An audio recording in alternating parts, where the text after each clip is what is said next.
تمہیں آزاد کر دیں گے، تم اپنے پاؤں پر خود کھڑے ہو جائیں گے۔ یہ بہت ہی ہمارے لیے دردناک المیہ ہے پہلی جنگ عظیم کا۔ کرنل لارنس جیسا شخص برطانوی استعمار اور اس کے نتیجے میں عربوں نے بغاوت کی، اور اس قدر دردناک بات آپ کو بتا رہا ہوں۔ میں پہلی مرتبہ جب سن 62 میں حج کے لیے گیا مدینہ منورہ میں، ابھی وہ ریل کے انجن کھڑے ہوئے تھے۔ یہ ترکی کے زمانے میں، سلطنت عثمانیہ کے زمانے میں بغداد سے مدینے تک ریلوے لائن تھی۔ یہ پورا ایک عالم سلطنت عثمانیہ، سلطنت نہیں خلافت عثمانیہ، پوری ٹرینیں جو ہے ترکوں کی اڑائی گئی، ہزاروں ترکوں کو شہید کیا گیا، یہاں تک کہ صحن حرم میں شہید کیے گئے سینکڑوں ترک۔ یہ جرم تھوڑے نہیں، معمولی نہیں۔ آج جس کی سزا مل رہی ہے معلوم ہونا چاہیے کہ وہ جرائم کون کون سے تھے۔ اب بھی جو لوگ گئے ہیں انہوں نے دیکھا ہوگا ترکی کا قلعہ موجود ہے اوپر پہاڑی کے اوپر، حرم کا جو سب سے بڑا دروازہ ہے باب ملک عبد العزیز، اس کے سامنے ایک لائبریری ہوتی تھی، اب تو غالباً وہ بھی گرا دی گئی ہے، اس کے پیچھے پہاڑی پر ترکوں کا قلعہ ہے پرانا، اس پر توپیں موجود تھیں۔ جب بغاوت ہوئی ہے، جو حرم میں آئے ہوئے تھے ترک فوجی، ظاہر بات ہے نہتے وہ تو نماز پڑھنے آئے ہوئے تھے، ان کو وہاں ذبح کیا گیا ہے، اور ترکوں نے اپنی توپیں استعمال نہیں کی کہ کہیں بیت اللہ کو کوئی نہ پہنچ جائے۔ بہرحال یہ غداری ہوئی ہے پہلی جنگ عظیم کے دوران، اور نہ صرف ترکوں پہ عربوں نے کی ہے۔ جیسا کہ میں نے کہا تھا، دو ہیں سب سے بڑے مجرم روئے ارضی کے اوپر امت مسلمہ کے طبقات۔ ہمارا پنجابی سپاہی بھی جا کر انگریزوں کی مدد کر کے ایلن بی کو قبضہ جو لے کر دیا بغداد کا، اس میں ہمارے مسلمان پنجابی سپاہی بھی شامل ہیں۔ یہ خون چکاں باب ہے ہماری تاریخ کا اس سب کا۔ لیکن اس کے بعد سلطنت عثمانیہ کے ٹکڑے ہو گئے، چیچڑے ہو گئے۔ ایک انگریز نے لکھا ہے، یہ جملہ ذہن میں بجھا ہوا جملہ، کہ تاریخ میں یہ بات سب ہو جائے گی کہ ایک انگریز نے اس سلطنت کے ٹکڑے کر دیے کہ جو عمر فاروق نے قائم کی تھی رضی اللہ تعالیٰ عنہ۔ یہ پورا عالم، یہ تمام علاقہ کس نے پتہ کیا گیا؟ یہ بات ہاتھ بدل گئے تھے، ترک آ گئے، خلافت عثمانیوں کے پاس چلی گئی، لیکن یہ سلطنت تو حضرت عمر رضی اللہ تعالیٰ عنہ کے زمانے سے چلی آ رہی تھی۔ اس کو ایک انگریز کرنل نے، اور اس نے بغاوت پہ آمادہ کر کے عربوں کو اور ترکوں کے پیٹھ میں چھرا گھپوا کر ان کے ذریعے سے اور ٹکڑے کر دیے۔ لیکن جب جنگ ختم ہوئی، اب انہوں نے کہا کہ ہمیں آزادی دیجیے۔ اب انہیں معلوم ہوا کہ غداروں کو دنیا میں کیا ملتا ہے، ٹکڑے کر دیے گئے۔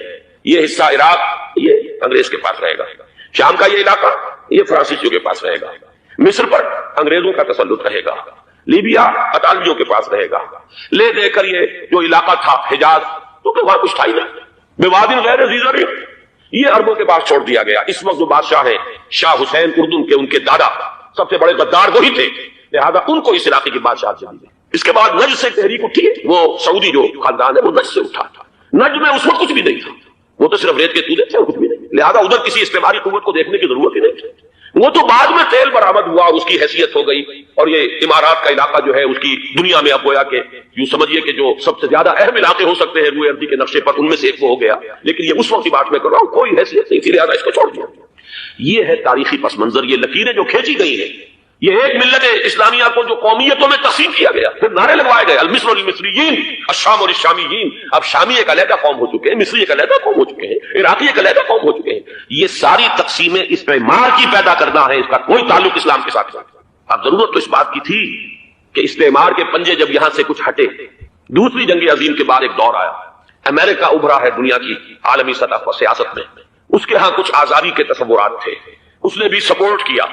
برطانیہ کمزور ہو چکا تھا، وہ اتنے بڑے علاقے کو ہولڈ نہیں کر سکتا تھا، ہندوستان بھی آزاد ہوا، پھر یہ کہ اور دوسرے علاقوں سے بھی اس کو پسپائی اختیار کرنی پڑی۔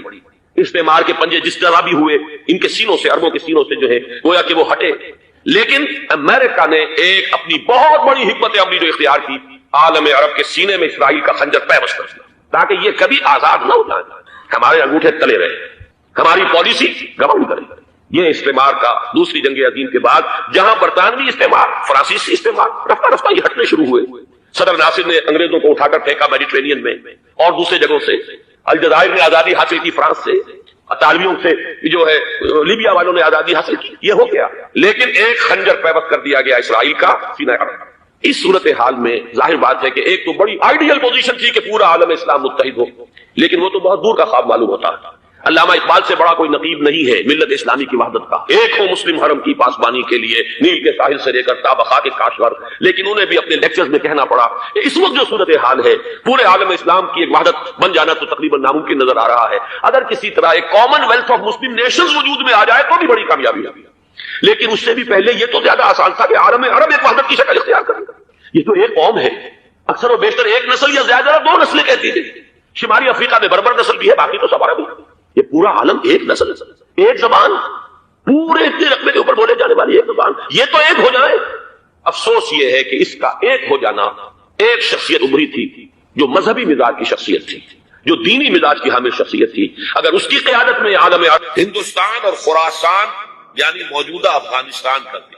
ابن ماجہ کی روایت ہے عن عبداللہ ابن الحارث رضی اللہ تعالی عنہ قال رسول اللہ صلی اللہ علیہ وسلم یخرج ناس من المشرق یؤتئون للمہدی یعنی سلطان یعنی سلطانہ، دونوں طرح سے پڑھ سکتے ہیں۔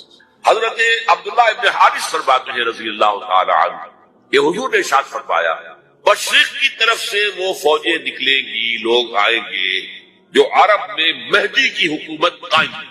یہ مہدی کون ہوں گے اس کا ذکر میں ذرا بعد میں کروں گا، لیکن نوٹ کر لیجیے کہ مہدی سے پہلے لازماً کسی مشرقی علاقے کے اندر وہ نظام قائم ہو چکے گا، تب وہاں سے فوجیں آئیں گی۔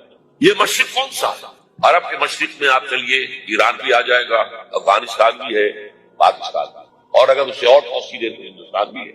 یہ ہے عرب کا مشرق، اس سے فوجیں جائیں گی۔ اس کا کیا مطلب ہے کہ اس میں سے کسی جگہ پر نظام خلافت پہلے قائم ہو جائے گا تاکہ وہاں سے فوجیں جائیں گی جو جزیرہ نماء عرب میں حضرت مہدی کی حکومت کو قائم آئے۔ اب دوسری حدیث سنیے، یہ سنن ابن ماجہ کی حدیث تھی جو میں نے آپ کو سنائی، آپ نے پڑھی۔ دوسری عن ابی ہریرہ رضی اللہ تعالی عنہ، یہ ترمذی شریف کی روایت ہے، قال قال رسول اللہ صلی اللہ علیہ وسلم یخرج من خراسان رایات سود لا يردها شيء حتى تنصب بإيلیا، خراسان کے علاقے سے سیاہ جھنڈے لے کر فوجیں آئے گی، ان کا رخ کوئی موڑ نہیں سکے گا، ان کو پیچھے پھیر نہیں سکے گی کوئی بھی، یہاں تک کہ وہ یروشلم میں جا کر جھنڈے نصب کر دیں۔ ایلیا حضور کے زمانے میں یروشلم، یہ یروشلم تھا جب حضرت سلیمان کی حکومت تھی، اور یہاں پر معبد سلیمانی ہیکل سلیمانی قائم ہے، پھر یہ یروشلم بھی رہا ہے تاریخ میں، یہاں تک کہ سن 70 عیسوی میں جب ٹائٹس رومی جنرل نے اس کو گرایا، ختم کیا، سیکنڈ ٹیمپل گرا دیا، اور یہاں سے یہودیوں کو نکل جاؤ، یہاں سے کوئی یہودی باقی نہیں رہا، بالکل تہو بالا برباد کر دیا۔ اس کے کوئی 150 سال بعد ہیڈریان، رومن ایمپرر ہیڈریان، اس نے پھر دوبارہ آباد کیا اسے، 150 سال تک یہ بالکل بنجر اور بالکل غیر آباد ہوا۔ اب ہیڈریان نے جب آباد کیا تو اس کا نام ایلیا رکھا، اب یروشلم نام ہے، تو حضور کے زمانے میں پھر اس کا نام ایلیا۔ اور اب اس سے کیا معلوم ہو رہا ہے کہ یہ یروشلم مسلمانوں کے قبضے سے اس وقت نکلا ہوگا، ایک دفعہ پہلے نکلا تھا 999 عیسوی میں مسلمانوں کے ہاتھ سے نکلا، کروسیڈرز عیسائیوں نے آ کر اس کو قبضے میں کیا، لاکھوں مسلمانوں کو مارا کر دیا۔ اس کو 1187 عیسوی میں واپس لیا ہے، کس نے لیا ہے؟ صلاح الدین ایوبی کرد۔ عرب کھوکھلے ہو چکے تھے، عربوں نے کھویا، واپس نہیں لے سکتے، بہت حکومت کر چکے تھے 400-500 برس کی، اور ان کے عیش اور ان کے آرام اب ان میں جان نہیں تھی کہ وہ واپس لے سکتے۔ واپس لینے والا گرم کرد صلاح الدین ایوبی، گویا کہ اب آپ سمجھئے کہ 88 برس تک عیسائیوں کا قبضہ رہا یروشلم۔ اب 1967 میں یہودیوں نے قبضہ کیا ہے، اور اب 38 برس ہو گئے، 88 نہیں 38 برس ہو گئے، لیکن وہ دور آئے گا کہ اب پھر لیں گے، لینے والے عرب بھی نہیں ہوں گے، خراسان کے علاقے سے فوجیں آئیں۔ یہ خراسان کیا تھا؟ ایلیا جو میں نے آپ کو بتایا یروشلم کا نام ہے۔ خراسان اس زمانے میں ایک بہت بڑے ملک کو کہتے ہیں، کچھ حصہ پاکستان کا بھی اس میں شامل ہے، کچھ حصہ ایران کا بھی ہے، ایران کے اس حصے کو اب بھی خراسان ایک صوبہ ہے ایران کا چھوٹا سا۔ پاکستان میں خاص طور پر یہ جو علاقہ مالاکنڈ ایجنسی کہلاتی ہے، اس سے اوپر جتنا علاقہ ہے، اور یہ جو واخان کی ایک پٹی آتی ہے اوپر، واخان افغانستان کی ایک پٹی سی دم سی چلی آتی ہے جو جا کر چائنا کی سرحد سے مل جاتی ہے، یہاں سے لے کے یہاں تک یہ جو مالاکنڈ کا وہ درہ ہے اور پہاڑ ہے، یہ بھی خراسان ہے۔ باقی تقریباً 2/3 آف افغانستان ساؤدرن حصہ نہیں ہے خراسان کا حصہ، یہ سیستان کہلاتا تھا، یہ خراسان نہیں ہے، لیکن یہ کہ اوپر کا 2/3 آف افغانستان، اور اس کے ساتھ یہ جو عرب جو ابھی ترک ممالک آزاد ہوئے ہیں سوویت یونین کی ڈسولوشن کے ساتھ، یہ سارا علاقہ کہلاتا ہے خراسان بزرگ، دی گریٹ خراسان۔